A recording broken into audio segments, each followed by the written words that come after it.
بسم الله الرحمن الرحيم الحمد لله الذي لم يتخذ ولدا ولم يكن له شريك في الملك ولم يكن له ولي من الذل وكبره تكبيرا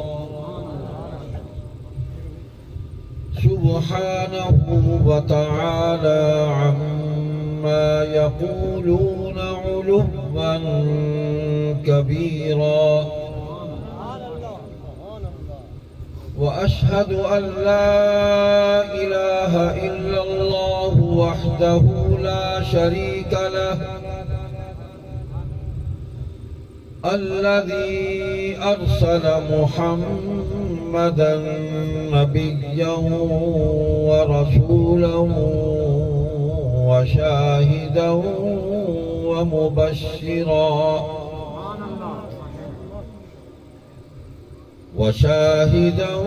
ومبشرا ونذيرا وداعيا إلى الله بإذنه وسراجا منيرا صلى الله تعالى عليه وعلى آله وأصحابه وأزواجه وذرياته وأتباعه وبارك وسلم تسليما كثيرا كثيرا أما بعد فأعوذ بالله من الشيطان الرجيم بسم الله الرحمن الرحيم اليوم أكملت لكم دينكم وأتممت عليكم نعمتي ورضيت لكم الإسلام دينا وقال تعالى ما كان محمد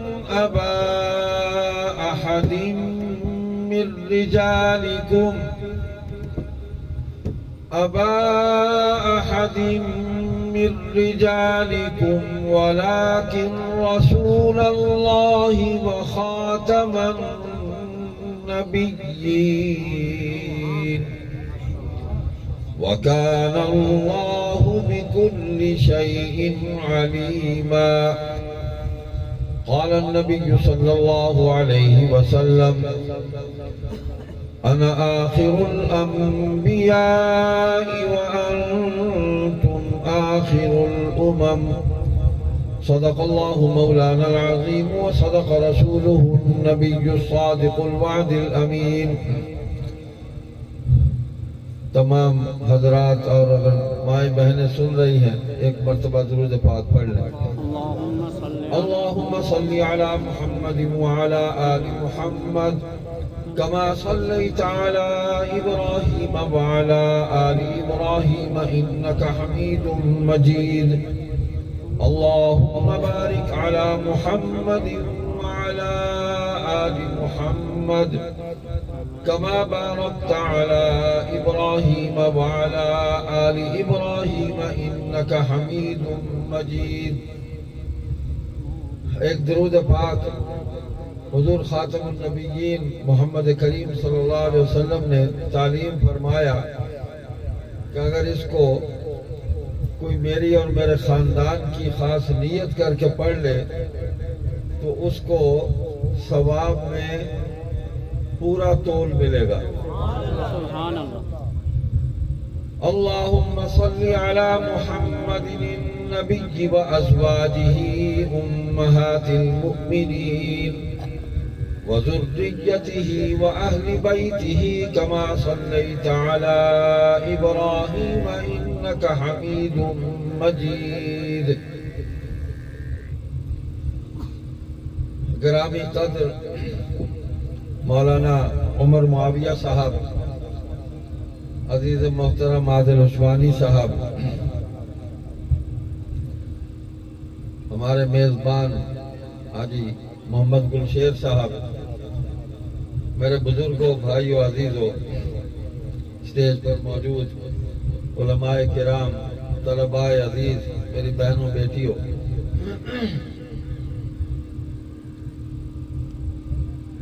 آپ کے شہر میں پہلی دفعہ حاضری کی سعادت نصیب ہوئی ہے۔ ویسے تو گزرتے رہے لیکن کبھی ٹھہرے نہیں یہاں، قرب و جوار میں آتا رہا۔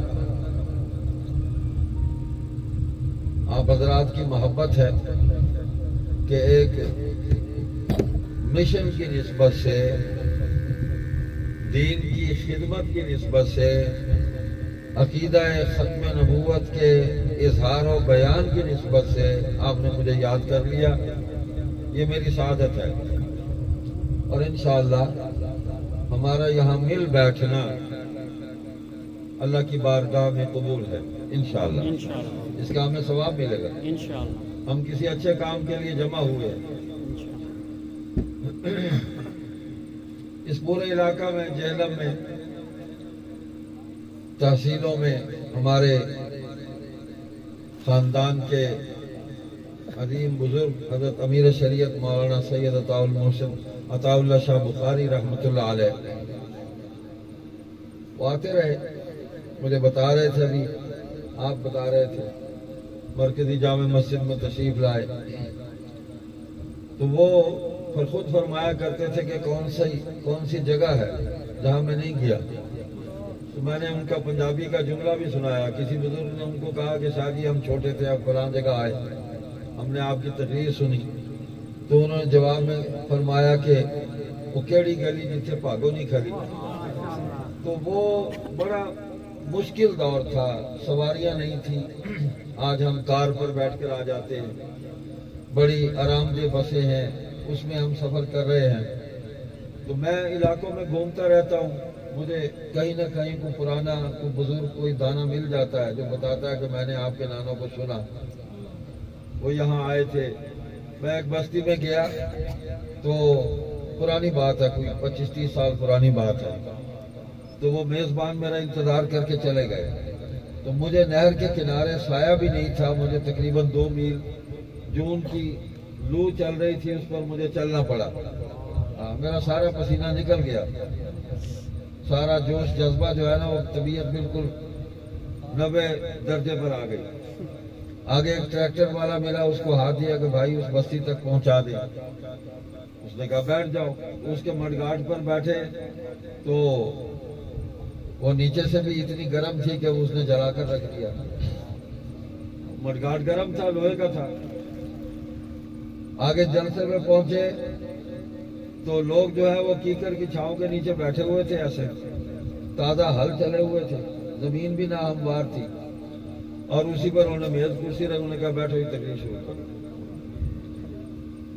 تقریر کے بعد جب میں میزبانوں کے پاس جا کر بیٹھا تو بوڑھے بوڑھے لوگ تھے، وہ میرے سامنے آ کے زمین پر بیٹھ گئے۔ مجھے حیا آ رہی تھی کہ مجھ سے عمر میں کتنے بڑے ہیں، میرے باپ کی عمر کے ہیں، تو یہ سامنے بیٹھے ہیں۔ تو مجھے حکمن کا علاقہ تھا، وہ ہمارے سرائکی بھاولپور کا علاقہ تھا، تو وہ کہنے لگے کہ اپنی زبان میں تیرے نانے کو اتنا سنیا ایسا اتنا آیا ہے، گھوڑے تے چڑھ کے آیا ہے، وال اتھوں او بستی ہے فلاں اتنے کوہ تے اتھا سا سنیا ہے، اتھا اٹھ سے بہ کے آیا ہے، بھائی بستی ہے اتھا سا سنیا پیدل آیا ہے، تو جاتے ہو گھوڑی تے چڑھ کے آیا، اتھا کھوتے تے بہ کے آیا، اتھا کھچر تے بہ کے آیا۔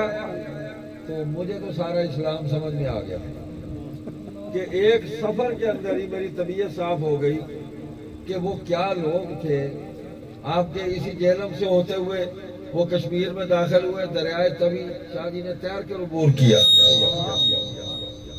تو بھائی یہ ہمارے اکابر تھے، اور جن بزرگوں کے ساتھ ان کا تعلق تھا وہ بھی سارے ایسے ہی تھے، ان میں کوئی بھی نہ علم میں کم تھا، نہ اپنے تقوی میں کسی سے پیچھے تھا، نہ اپنے جذبے، جرأت، بہادری اور صفتوں میں بھی کسی سے پیچھے نہیں تھا۔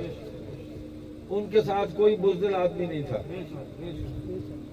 بزدل آدمی کے ساتھ وہ چل ہی نہیں سکتے تھے. تو یہاں آئے, مجھے ہمارے ڈاکٹر عمر فاروق صاحب ہیں, مجلس احرار کے مرکزی ناظم نشر و اشاعت ہیں, ماشاءاللہ بہت کتابیں تصنیف کی انہوں نے. مولانا گلشیر شہید جن کے نام پر یہ بابا جی کا نام ہے, ان کی سوانح انہوں نے لکھی اور کسی نے نہیں لکھی. تو یہ بتا رہے تھے ہماری جماعت کی تاریخ پر خاصا عبور ہے, یہ حالات کٹھے کرتے رہتے ہیں. مجھے انہوں نے راستے میں بتایا کہ یہاں ضلع میں مولانا محمد اکرم تھے, وہ 1946 میں مجلس احرار اسلام نے الیکشن میں حصہ لیا تو یہاں سے ہمارے امیدوار تھے احرار کے الیکشن, انہوں نے بتایا مجھے. اسی طرح مجھے بتایا کہ یہاں پر ایک بزرگ تھے, صوفی آدمی تھے, صاحبزادہ مقبول الرسول رحمت اللہ علیہ, بریلوی مسلک سے غالباً تعلق تھا ان کا, احرار میں تھے. پھر بتایا کہ یہاں مولانا فضل الرحمان احرار تھے, حاجی فضل محمد صاحب, ہاں ان کا نام بتایا کہ وہ امیر شریعت کو یہاں بلاتے تھے, اور جانشین امیر شریعت حضرت سید ابو معاویہ ابو ذر بخاری رحمۃ اللہ علیہ یہاں تشریف لائے 1980 کے آس پاس, 81-82 میں. مجھے یاد ہے وہ واپس آئے تو انہوں نے حالات بتلائے کہ یہ لوگ مجھے ملے, پرانے بوڑھے ملے, بڑی محبت کرنے والے لوگ ہیں. تو وہ تقریر بھی یہاں بڑی طویل انہوں نے کی, وہ کیسٹ بھی ساتھ لائے تھے کہ دوستوں نے ریکارڈ کر کے دے دی ان کو. غالباً قاری قیام الدین صاحب نے ریکارڈ کی تھی, مجھے یاد آ رہا. تو ان کے ہاں بھی آیا کہ بھائی آپ لوگوں کی محبتیں ہیں. یہی ہمارے جو مرشد تھے حضرت امیر شریعت کے حضرت شاہ عبد القادر رائے پوری رحمۃ اللہ علیہ, ان کے خلیفہ تھے حضرت ڈاکٹر مولانا محمد حسین للہی رحمۃ اللہ علیہ. بڑا تعلق تھا ہمارے بزرگوں کے ساتھ ان کا. یہ سارا ہمارا اپنا ہی خاندان ہے, ہماری اپنی برادری ہے. آپ سب ہماری برادری کے ساتھ تعلق رکھتے ہیں. ہم مسلم برادری ہیں, ہاں ایمانی برادری ہے. یہ خاندان تو ہماری پہچان کے لیے ہے. وَجَعَلْنَاكُمْ شُعُوبًا وَقَبَائِلَ لِتَعَارَفُوا إِنَّ أَكْرَمَكُمْ عِندَ اللَّهِ أَتْقَاكُمْ. یہ تو تعارف کے لیے ہے کہ فلاں برادری سے ہے, فلاں خاندان سے ہے, فلاں سے ہے. اصل تعلق جو ہے وہ ہمارا ایمانی تعلق ہے. سب کچھ مٹ جائے گا, یہ نسبت نہیں مٹے گی. قیامت کے دن یہی نسبت ہے ایمانی جو ہمیں جنت میں لے کے جائے گی انشاءاللہ ثم انشاءاللہ. تو بس بھائی یہ جو عنوان ہے میں اس پر اب تھوڑی سی گفتگو کرنا چاہتا ہوں تاکہ ہماری مجلس بامقصد ہو جائے. آپ پتہ نہیں کس قسم کی تقریریں سننے کے عادی ہیں, تو ہم اور طبیعت مزاج کے لوگ ہیں, لیکن آپ ہمارے بھائی ہیں. بھائیوں میں سے مختلف مزاج ہوتے ہیں نا, ابا جی کا مختلف مزاج, چاچا تائے کا مختلف مزاج, بھائیوں کا, بہنوں کا اپنے اپنے مزاج اور طبیعت ہوتی ہے, لیکن بات سارے ایک ہی کرتے ہیں, انداز اپنے اپنے ہوتے. تو ختم نبوت یہ عقیدہ, میں نے جو آیت کریمہ آپ کے سامنے تلاوت کی, یہ قرآن کریم کی نازل ہونے والی آیتوں میں سب سے آخری آیت ہے. سب سے آخر میں یہی نازل ہوئی. اس کو آیت تکمیل دین کہتے ہیں. دین مکمل ہو گیا, اس آیت میں اظہار ہو گیا, اس کے بعد قرآن نازل نہیں ہوا. تو قرآن کریم کی نازل ہونے والی ترتیب اور ہے, اور جو قرآن کا نسخہ ہمارے ہاتھوں میں ہے جس کی ہم تلاوت کرتے ہیں یہ ترتیب اور ہے. ٹھیک ہے, تو دین اس پر میں آتا ہوں بعد میں. دین مکمل ہو گیا. مکمل ہونے کا مطلب کیا ہے کہ اب اس میں نہ کچھ شامل کر سکتے ہیں نہ اس میں سے کچھ نکال سکتے ہیں. ایک مومن اور مسلمان کے عقیدہ, اس کا عمل, اس کو دین کے اندر طے کر دیا گیا کہ یہ عقیدہ ہے, اس کے مطابق عمل کرنا ہے بس. اور کن کی پیروی کرنی ہے وہ بھی بتا دیا. نماز کیسے پڑھنی ہے, روزہ کیسے رکھنا ہے, حج کیسے کرنا ہے, زکوٰۃ کیسے ادا کرنی ہے, نصاب کیا ہے, قربانی کیسے کرنی ہے, اور کون سی شخصیات ہیں جو تمہارے لیے اتباع اور تقلید کے قابل ہیں, جن کے پیچھے تم نے چلنا ہے, جن کی پیروی کرنی ہے تمہیں. تو دین کے اندر ایک مسلمان اور مومن کے لیے کوئی ایسی بات نہیں ہے کہ جو طے نہ کر دی گئی ہو، اس لیے کہ نئے دین نے آنا نہیں، نئے نبی نے آنا نہیں، نہ صحابہ نے دوبارہ آنا، نہ کتابوں کوئی اور آنی ہے۔ معاملات تو سارے طے ہو گئے، سارے معاملات طے ہو گئے۔ یہ دین جن ذرائع سے ہم تک پہنچا ہے تو بنیادی 3 ذریعے ہیں۔ سب سے پہلا ذریعہ وحی ہے، وحی جو جبریل علیہ السلام لے کر آئے، یہ کتاب اللہ لے کے آئے، اور کتاب اللہ کے علاوہ بھی وحی لے کے آئے۔ حضور صلی اللہ علیہ وسلم کے ساتھ تو اللہ تعالیٰ کا جو رابطہ تھا وہ ہر وقت جڑا ہوا تھا، اللہ کا رابطہ کبھی نبی سے کٹتا ہی نہیں، ٹھیک ہے۔ تو پہلا ذریعہ وحی، دوسرا ذریعہ حضور صلی اللہ علیہ وسلم کی ذات اقدس جن پر دین نازل ہوا، اور تیسرا ذریعہ ہے صحابہ رضی اللہ عنہم ورضوان۔ یہ 3 ذرائع ہیں دین ملنے کے جو ہمیں ملے ہیں۔ پہلا ذریعہ وہی کون لے کے آیا؟ جبریل علیہ السلام، جو سید الملائکہ ہے، انبیاء کے پاس وہی آتے تھے، ان کو ہم کیا کہتے ہیں؟ جبریل امین، کہ وہ امانت دار ہیں، لوح محفوظ سے قرآن کریم کو لے کر اللہ کے حکم سے تھوڑا تھوڑا وقفے وقفے سے حالات کے مطابق جہاں جس آیت کی ضرورت تھی وہ لے کر آتے رہے، نازل ہوتے رہے۔ حضور کے قلب اطہر پر اللہ کی کتاب کو نازل کرتے رہے، حضور کے سامنے تلاوت کرتے رہے۔ امین ہے، جیسے وصول کیا ویسے ہی پہنچایا، ویسے ہی سنایا، خیانت نہیں کی، بددیانتی نہیں کی۔ اب اگر کوئی کہے کہ اس نے جانا تو کہیں اور تھا، جبریل نے جانا تو کہیں اور تھا، تو راستہ بھول گیا، ڈی ٹریک ہو گیا، اور وہ چلا گیا محمد کریم صلی اللہ علیہ وسلم کے پاس۔ تو جبریل ہے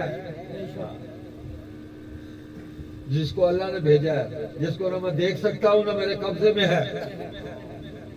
غلاظ شداد لا يعصون اللہ ما امرهم ويفعلون ما يؤمرون۔ اللہ نے اس کی صفت بیان کی ہے فرشتوں کی کہ شدید ہیں، میرا حکم لے کر پہنچتے ہیں، اس کو پورا کرتے ہیں، اور کوئی بھی اس حکم کے اندر رکاوٹ نہیں ڈال سکتا۔ جہاں بھیجتا ہوں وہی جاتے ہیں، جو دیتا ہوں وہی لے کے جاتے ہیں، اور بڑے شدید ہے اس کے اندر، نہ کوئی ان کے کام میں مداخلت کر ہی نہیں سکتا، دیکھے گا تو کرے گا۔ تو وہ امین ہے، بھولا بھولا نہیں ہو۔ ہاں، وہ کسی ایم این اے یا ایم پی اے کا نوکر نہیں تھا کہ چلتے چلتے راستے میں مطلب پی ٹی آئی سے نون لیگ میں چلا گیا، نون لیگ سے چلتے چلتے پی پی پی میں آ گیا، وہاں سے چلتے چلتے کہیں اور چلا گیا۔ وہ جبریل امین ہے بھائی۔ تو وہ جس کے پاس وحی لے کے آئے وہ کون ہے؟ رسول امین۔ ان کی امانت کو تو کافر بھی مانتا تھا کہ ہیں آپ امین، آپ سچے بھی ہیں، آپ امانت دار بھی ہیں، لیکن یہ جو لا الہ الا اللہ کہتے ہیں نا، ہماری حکومتوں کے برج الٹتے ہیں، تختے الٹتے ہیں۔ یہ جو لات و منات، عزل اور حبل جو ہم نے بنائے ہوئے ہیں، عزا حبل، ان بیچاروں کا کیا بنے گا؟ جو ہم نے چھوٹے چھوٹے ربوبڑے بنائے ہوئے ہیں، خدا کے کمیشن ایجنٹ بنائے ہوئے ہیں، جن کے نام پہ ہمارا کاروبار چلتا ہے، ہماری حکومت چلتی ہے، اپنا تو وہ کچھ نہیں کر سکتے۔ ان بیچاروں کا کیا بنے گا؟ ہماری روزی روٹی خراب ہوگی۔ تو نبی علیہ السلام بھی امین ہے، جیسے وصول ہوا ویسے ہی سنایا، نبی بھولا بھی کبھی نہیں ہے۔ کوئی ایک واقعہ نہیں ہے حضور پر وحی آئی ہو اور حضور نے قرآن کی تلاوت کی اور حضور بھول گئے ہوں۔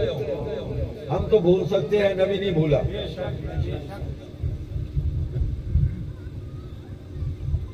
حضور کو خطرہ پیدا ہوا کہ کہیں بھول نہ جاؤں. انسانی ایک خیال ہے، بھول جاتا آدمی، تصور میں آیا. نبی کے خیال اور تصور پر بھی اللہ کا پہرا ہوتا ہے.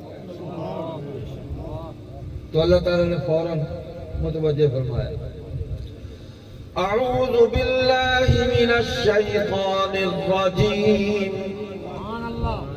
لا تحرک به لسانک لتعجل به ان علینا جمعه وقرآنه فإذا قرأناه فاتبع قرآنه ثم إن علينا بيانه.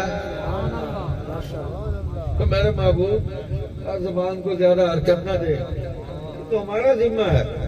لا تو حرک بھی لسانک لتعجل، قرآن کو جمع کرنا، ان علینا جمعہ و قرآن ہماری ذمہ داری ہے. ہمارا کلام، ہماری کتاب، ہماری آیات نازل ہم نے کی، تو ہم بھولنے کیسے دیں گے اس کو؟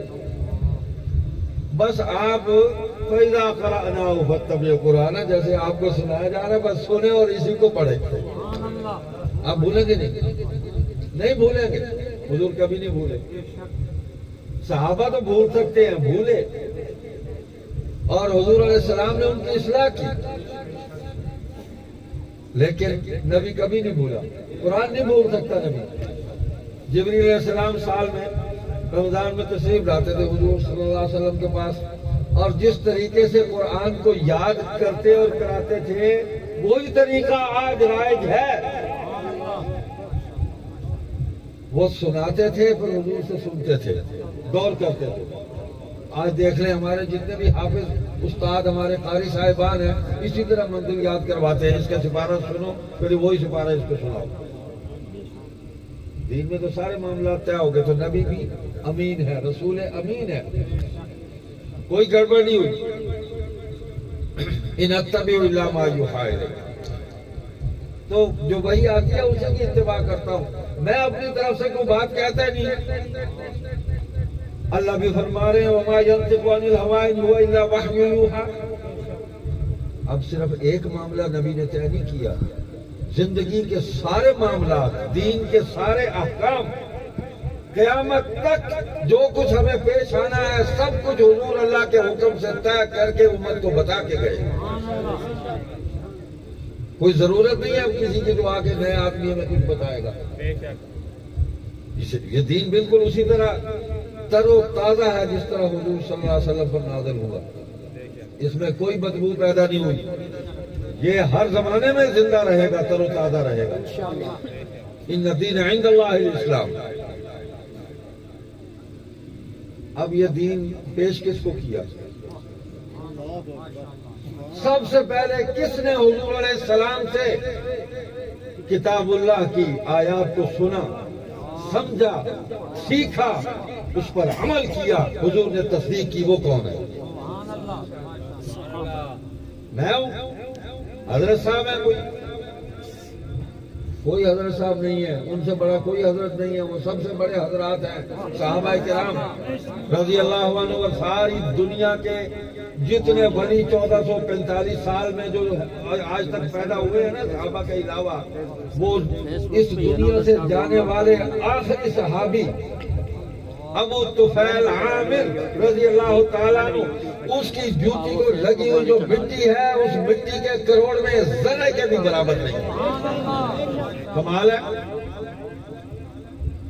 نہیں ہے. وہ ان سے بڑا حضرت ہے ہی کوئی نہیں. مسئلہ وہیں خراب ہوتا ہے جب ہم ان کے مقابلے میں حضرت کھڑے کرتے ہیں.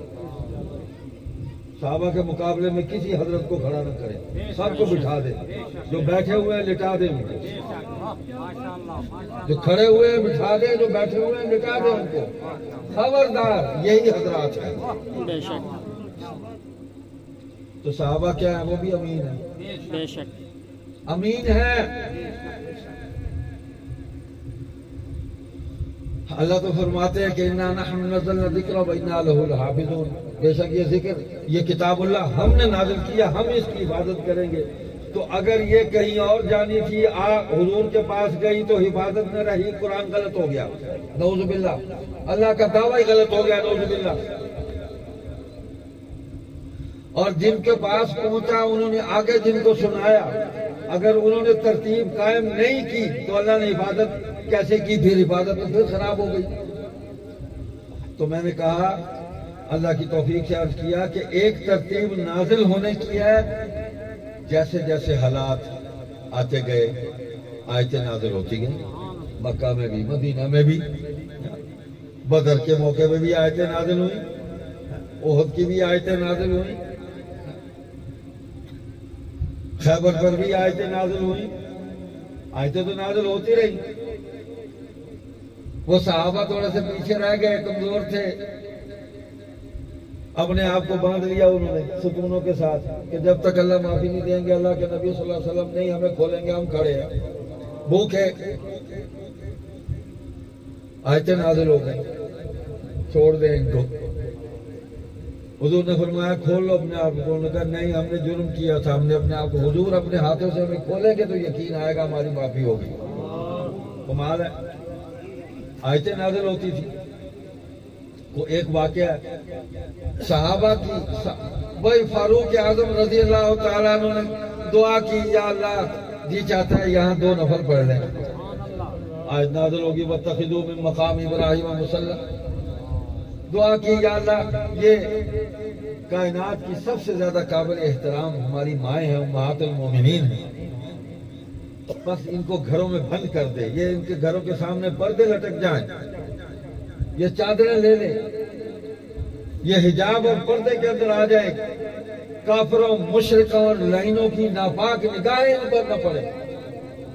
آج نازل ہو گئی، 40 کے قریب موافقات عمر ہے رضی اللہ عنہ، ادھر عمر کی خواہش پیدا ہوئی، ادھر آیت نازل ہو گئی۔ تو یہ بھی امین ہے۔ حضور نے فرمایا صلی اللہ علیہ وسلم نے جب وحی آتی تھی اس آیت کو لکھو، اور فرمایا کہ اس کو فلاں جگہ لکھو، وہ فلاں سورت جو اس دن تم نے لکھی تھی اس کی فلاں آیت سے پہلے اس کو لکھو، کہیں فرمایا اس کو فلاں آیت کے بعد لکھو۔ تو یہ جو لکھی ہوئی ترتیب ہے یہ بھی اللہ کی طرف سے طے شدہ تھی، حضور علیہ السلام نے ویسے ہی لکھوائی اور ویسے ہی ہم تک پہنچی۔ اللہ کا دعویٰ بالکل صحیح ہے کہ ہم نے عبادت کی، تو حفاظت کا ذریعہ کون بنے؟ اس امانت کو سنبھالنے کا ذریعہ کون بنے؟ ابو بکر بنے، عمر بنے، عثمان بنے، علی بنے، حسنین کریمین بنے، معاویہ بن ابی سفیان بنے، طلحہ و زبیر بنے، سعد بن ابی وقاص بنے، سید الشہداء حمزہ رضی اللہ عنہ وہ بنے، اس دین کی حفاظت کا ذریعہ بنے۔ میں تو کہتا ہوں وحشی بن حرب بنے جس نے مسیلمۃ الکذاب کو قتل کیا، وہ ذریعہ بنے نا دین کی حفاظت کا، اس امانت کو سنبھالنے کا، ختم نبوت کا پرچم بلند کرنے کا ذریعہ بنا کہ نہیں؟ میں تو کہتا ہوں اکرمہ بن ابی جہل جس کا باپ ساری زندگی حضور سے لڑتا رہا، لڑتے ہوئے مردار ہوا، کنویں میں اس کی لاش پھینکی گئی، اس کا بیٹا مسلمان ہوا۔ اکرمہ کی بیوی مسلمان ہوئی، ابو لہب جو قتل ہوا چچا تھا اس کے 2 بیٹے مسلمان ہوئے، ایک کو حضور کی بددعا لگی، 2 مسلمان ہوئے، سارا خاندان مسلمان ہوا، یہ بھی دین کے محافظ بنے۔ حضرت اکرمہ ختم نبوت کے لیے لڑی جانے والی اس جنگ جہاد یمامہ کے اندر موجود ہیں، غالباً شہید ہوئے، کچھ ہے یار، اکرمہ بن ابی جہل اس میں موجود ہے، خالد بن ولید اس میں موجود ہے۔ تو ان کو کچھ دنیا کا نفع تھا کہ یہ اپنی جانیں بھی قربان کر رہے ہیں نبی کے نام پہ، نبی کی نبوت اور اس کے منصب کے، اس کی حفاظت کے لیے، قرآن کریم کی حفاظت کے لیے، یہ بھی امین ہے۔ ہاں یہ اللہ تعالیٰ نے خود جمع کیا، ان کو حضور صلی اللہ علیہ وسلم کے لیے چنا، حدیث موجود ہے، آپ نے فرمایا جس طرح اللہ نے مجھے چنا، ان اللہ اختار علی واختار علی اصحابی، میرے صحابہ کو بھی اللہ نے چنا. انبیاء کل کے کل علیہ الصلوات و تسلیمات اللہ کے چنے ہوئے ہیں. اپنے اپنے زمانے میں وہ اپنی نبوتوں کو لے کر چلتے رہے. ان کی نبوتوں کی تبلیغ نہیں تھی. آگے کو تبلیغی جماعتیں نہیں نکلی. ان کی امت جو ہے وہ اس کام میں نہیں نکلی. لیکن حضور صلی اللہ علیہ وسلم جو کہ آخری نبی ہے، تکمیل دین ہوئی، تکمیل کتاب ہوئی، تکمیل نبوت و رسالت ہوئی.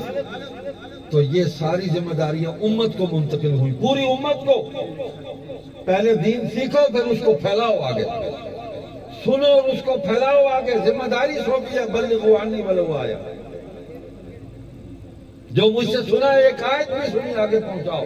صحابہ نے عہد کیا، گواہی دی. میرے عزیز شعر پڑھ رہے تھے، صحابہ نبوت کے گواہ ہیں. ہاں، اور ہمارے حضرت صاحب گواہ ہیں، جس کو اس کی اپنی آخرت کا بھی پتہ نہیں ہے کیا بنے گا. وہاں وہ فرشتہ گرد لے کر کھڑا کر، اٹھ مولوی لمبا پاؤ، اکٹ بکٹ پمبا پاؤ، کیا کرتوت کر کے آیا تو. صحابہ کی تو بخشش کا اعلان ہو گیا. وَكُلًّا وَعَدَ اللَّهُ الْحُسْنَىٰ. تو ختم نبوت کے محافظ بھی صحابہ ہیں اور دین کے امین ہیں. یہ تین ذرائع ہیں. صحابہ نے اللہ اکبر. حضور صلی اللہ علیہ وسلم نے حجۃ الوداع فرمایا